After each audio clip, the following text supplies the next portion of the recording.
Sibby o kimchi. There is look at this is Kim.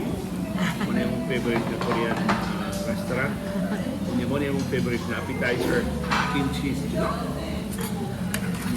Masa sila peanut. Very salty ang peanut.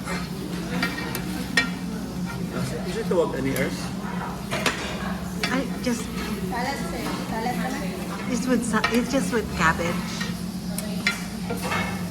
And this one, pickles, Because sa sayote o cucumber. sayote. yeah, and cucumber, and there's radish there. Okay. So, one of the favorite ng mga appetizer, yung preparation ani. Yeah. Yan yung favorite ni Dr. Alice ako. Duck galbi. Mahal lang din, no? Pero spicy nung kanya. O yung kulit mahal ko eh. With ramen, Ramen. additional cheese. Okay. Muna yung Korean dinner with Sibby. On a Sunday evening.